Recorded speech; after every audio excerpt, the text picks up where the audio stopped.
بسم اللہ الرحمن الرحیم۔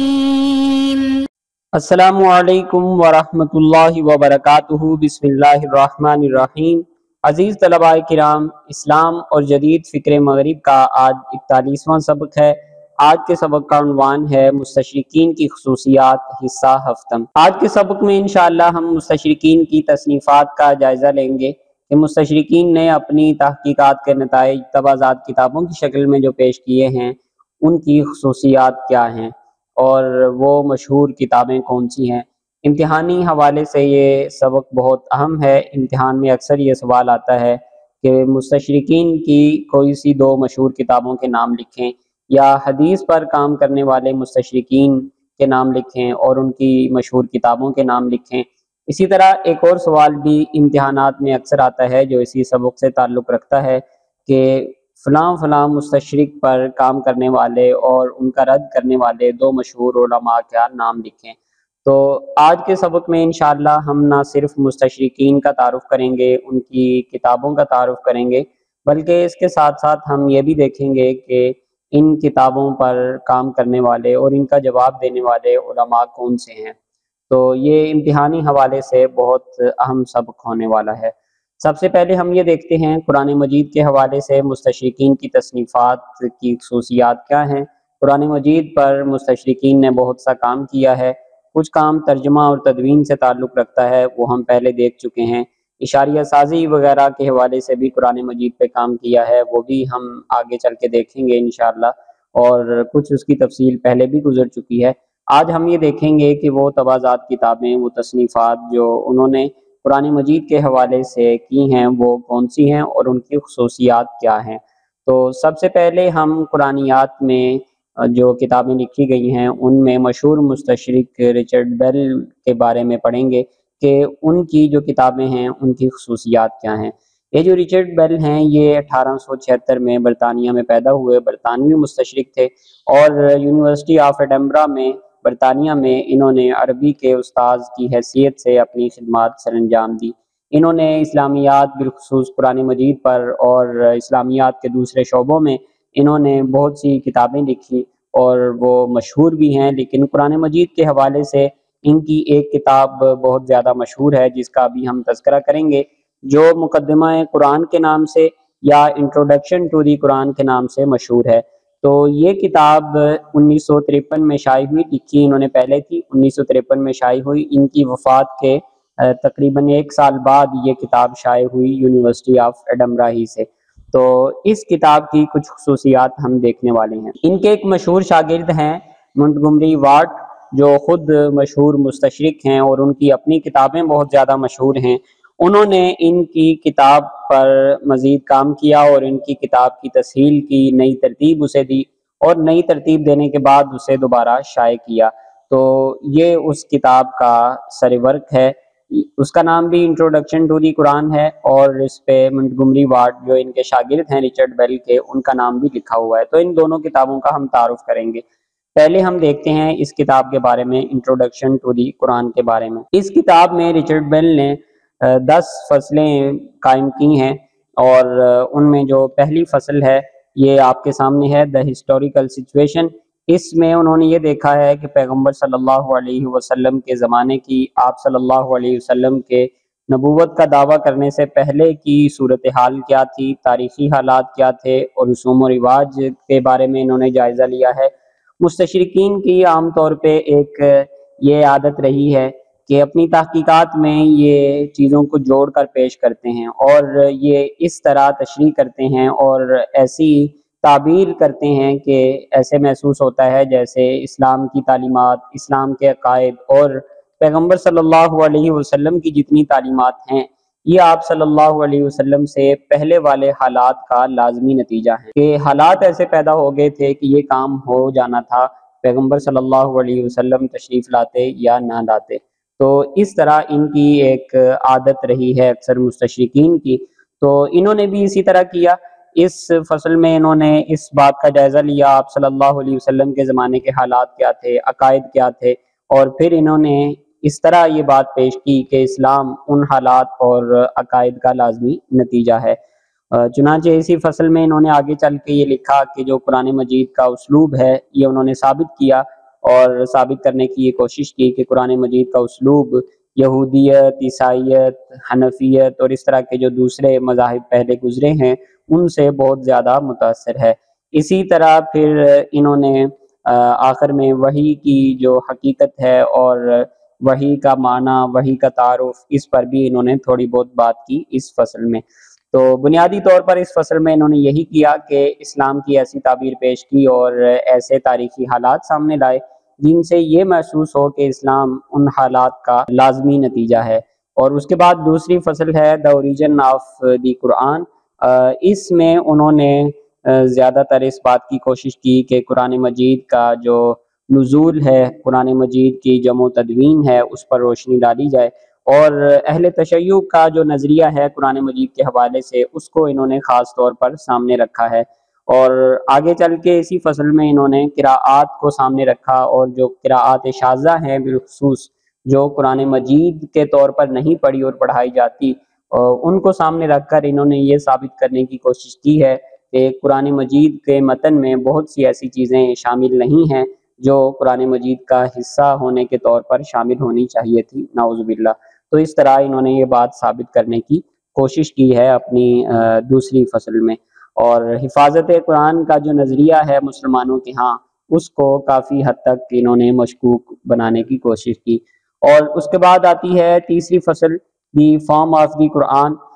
اس فصل میں انہوں نے یہ بتانے کی کوشش کی کہ قرآن مجید کی جو موجودہ شکل ہے، جس میں قرآن مجید کو سورتوں میں، پاروں میں، منزلوں میں تقسیم کیا گیا ہے، یہ جو تقسیم ہے یہ تلاوت کے نقطۂ نظر سے کی گئی ہے، اور اس کی اور کوئی خاص وجہ یا خاص اس کی جو تاریخی حیثیت ہے یا مذہبی حیثیت ہے وہ نہیں ہے۔ اس میں انہوں نے یہ بات بھی ثابت کرنے کی کوشش کی کہ معوذتین جو آخری دو صورتیں ہیں ان کے بارے میں انہوں نے یہ ثابت کرنے کی کوشش کی، جیسے حضرت عبداللہ بن مسعود رضی اللہ عنہ کے حوالے سے مشہور ہے کہ آپ انہیں قرآن مجید کا حصہ نہیں سمجھتے تھے، اگرچہ اس روایت کی حیثیت کچھ اور ہے، اور اس پہ انشاءاللہ آگے ہم چل کے بات کریں گے جب قرآن مجید کے حوالے سے اہل مغرب کا نقطۂ نظر اور اہل مغرب کا رویہ ہم دیکھیں گے، وہاں پہ انشاءاللہ یہ بات آئے گی۔ تو بہرحال اس طرح انہوں نے اس فصل میں بھی یہ ثابت کرنے کی کوشش کی کہ قرآن مجید کی جو تقسیم ہوئی ہے، اس تقسیم میں بہت سی ایسی چیزیں قرآن مجید میں شامل ہو گئی ہیں جو قرآن مجید کا حصہ نہیں ہیں، تو یہ بھی انہوں نے ثابت کرنے کی کوشش کی۔ اسی طرح اگلی فصل آتی ہے the structure and style of the Quran, چوتھی فصل آتی ہے۔ اس فصل میں انہوں نے قرآن مجید کے اسلوب پر بات کی ہے، اور یہ بتانے کی کوشش کی ہے کہ جو قرآن مجید کا اسلوب ہے وہ پیغمبر صلی اللہ علیہ وسلم کے زمانے سے بہت زیادہ متاثر ہے۔ آپ صلی اللہ علیہ وسلم کی آمد سے پہلے اور آپ صلی اللہ علیہ وسلم کے نبوت کا دعویٰ کرنے سے پہلے جو اس دور کے اور اس علاقے کے لوگ تھے وہ کہانت سے، جنوں سے بہت زیادہ متاثر تھے اور کاہنوں سے بہت زیادہ متاثر تھے، اور قرآن مجید میں بھی انہوں نے یہ بتانے کی کوشش کی ہے کہ جو کاہنوں کا اسلوب ہے جس میں قافیہ بندی، سجا بندی ہوتی ہے، تو اس طرح قرآن مجید کا اسلوب بھی ہے۔ اس فصل میں انہوں نے یہ بتانے کی کوشش کی ہے۔ اس کے بعد اگلی فصل آتی ہے دی کمپائلیشن آف دی سورہ۔ اس فصل میں انہوں نے صورتوں کے بارے میں بات کی ہے، کچھ صورتیں بڑی ہیں، کچھ صورتیں چھوٹی ہیں، تو ان کی جو طوالت اور اختصار ہے اس پر انہوں نے بات کی ہے، اور اپنی طرف سے انہوں نے کچھ آیات میں یہ تجویز بھی دی ہے کہ ان میں فلاں فلاں جملوں کا اضافہ ہونا چاہیے، ورنہ یہاں پہ معنی پورا نہیں ہوتا۔ اسی طرح اسی فصل میں انہوں نے آگے چل کے یہ بھی بتایا ہے کہ قرآن مجید کا کچھ ایسا حصہ بھی ہے جسے منسوخ کر دیا گیا ہے، اور صورتیں چھوٹی بڑی اس وجہ سے بھی ہوئی ہیں۔ تو بہرحال یہ انہوں نے اس فصل میں بیان کرنے کی کوشش کی ہے۔ اس کے بعد اگلی فصل آتی ہے دی کرونولوجیکل آرڈر آف دی قرآن، چھٹی فصل، اور یہ جو فصل ہے اس میں انہوں نے صورتوں کی جو ترتیب ہے، زمانی ترتیب یعنی ترتیب نزولی کو سامنے رکھا ہے، اور مستشرقین کا قرآن مجید پر جو کام ہے اس کی ایک خاص بات یہ بھی ہے کہ ایک مستشرق ہیں نوبلیکے، انہوں نے قرآن مجید کی ترتیب کے حوالے سے بات کی ہے کہ جو موجودہ ترتیب ہے یہ درست نہیں ہے، انہوں نے اپنی طرف سے بھی قرآن مجید کی ایک ترتیب لگانے کی کوشش کی ہے، تو ان کے کام سے انہوں نے اس فصل میں استفادہ کیا ہے رچرڈ بیل نے۔ تو یہ چھٹی فصل تھی۔ اب ہم دیکھتے ہیں ساتویں فصل ہے stages in the growth of the Quran. اس میں انہوں نے یہ دکھایا ہے کہ قرآن مجید ارتقائی مراحل سے گزرتا ہوا اپنی اس شکل تک پہنچا ہے، اور اس میں انہوں نے اس بات کو ثابت کرنے کی کوشش کی ہے کہ قرآن مجید میں دوسری مذہبی کتابوں سے، تورات، زبور، انجیل سے بہت زیادہ استفادہ کیا گیا ہے۔ تو انہوں نے کچھ ایسی جگہوں کی نشاندہی کی جو ان کے خیال میں پچھلی کتابوں سے استفادے کے بعد قرآن مجید میں شامل کی گئی ہیں۔ تو اس فصل میں انہوں نے یہ بیان کرنے کی کوشش کی۔ اسی طرح 8ویں فصل آتی ہے۔ 8ویں فصل ہے contents and sources of the Quran, اور اس میں انہوں نے یہ بتانا شروع کیا کہ قرآن مجید کا جو مواد ہے، قرآن مجید کی جو تعلیمات ہیں، ان کے سورسز اور ان کے ذرائع اور مصادر کیا ہیں۔ یہ انہوں نے ثابت کرنے کی کوشش کی کہ قرآن مجید کی جو تعلیمات ہیں وہ زیادہ تر دوسری مذہبی کتابوں سے اور جو جاہلی عقائد ہیں اور رسوم و رواج ہیں ان سے ماخوذ ہیں۔ تو اس فصل میں انہوں نے یہ بتانے کی کوشش کی۔ اس طرح انہوں نے 8 فصلیں مرتب کی۔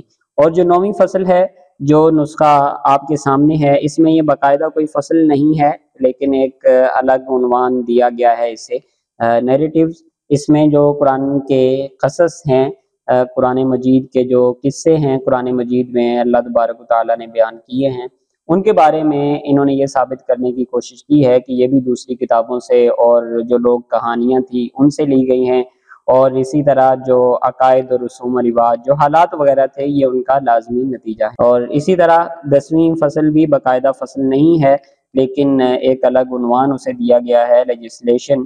اس میں انہوں نے یہ بتانے کی کوشش کی ہے کہ قرآن مجید کے تصورات ہیں، جیسے توحید ہے اور اس طرح کے جو دوسرے عقائد ہیں، یہ کہاں سے مستفاد ہیں۔ تو اس کے بارے میں بھی انہوں نے بتانے کی کوشش کی ہے کہ یہ بھی موجودہ جو حالات تھے اور اسی طرح جو پہلے والے مذاہب تھے، ان مذاہب سے، ان کی کتابوں سے اور ان مذاہب کے علماء سے متاثر ہو کر یہ چیزیں قرآن مجید میں شامل کی گئی ہیں۔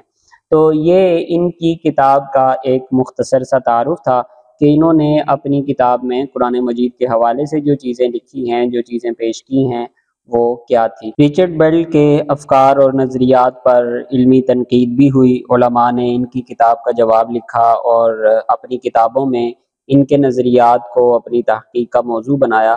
بہت سے علماء نے ایسے کیا، لیکن 3 علماء کا تذکرہ ہم کرتے ہیں جنہوں نے خاص طور پر ان کی تحقیقات کو اپنی بحث کا اور اپنی تحقیق کا موضوع بنایا۔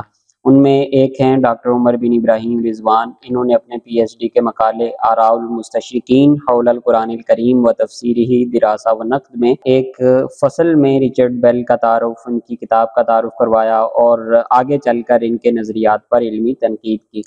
اسی طرح دوسرے عالم ہیں ڈاکٹر محمد مہر علی۔ انہوں نے اپنی کتاب دی قرآن اینڈ دی اورینٹلسٹس میں ان کے افکار اور نظریات پر تنقید کی۔ اسی طرح تیسرے جو عالم ہیں ڈاکٹر محمد خلیفہ، انہوں نے سبلائم قرآن اینڈ اورینٹلزم میں رچرڈ بیل کے افکار اور نظریات پر تنقید کی۔ اب ہم کچھ امتحانی سوالات کا جائزہ لیتے ہیں جو عام طور پر اس سبق کے حوالے سے امتحان میں پوچھے جاتے ہیں۔ ان میں پہلا سوال ہے، قرآن مجید پر لکھنے والے کوئی سے 2 مستشرقین کے نام لکھیں۔ یہ بہت اہم سوال ہے اور کئی دفعہ امتحان میں آ چکا ہے۔ اسی طرح قرآن مجید کے حوالے سے مستشرقین کی کوئی سی 2 کتابوں کے نام لکھیں۔ اس طرح کا سوال بھی بہت اہم ہوتا ہے اور کسی بھی موضوع پر لکھنے والے مستشرقین کی کتابوں کے نام پوچھے جا سکتے ہیں۔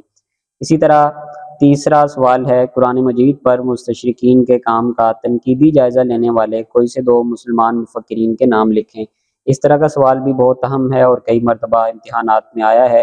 وہ کسی بھی موضوع پر کام کرنے والے مستشرقین پر تنقید کرنے والے مسلمان مفکرین کے نام پوچھ سکتے ہیں۔ تو یہ کچھ امتحانی سوال ہیں جو اس سبق سے تعلق رکھتے ہیں۔ جزاکم اللہ خیرا۔ السلام علیکم ورحمۃ اللہ وبرکاتہ۔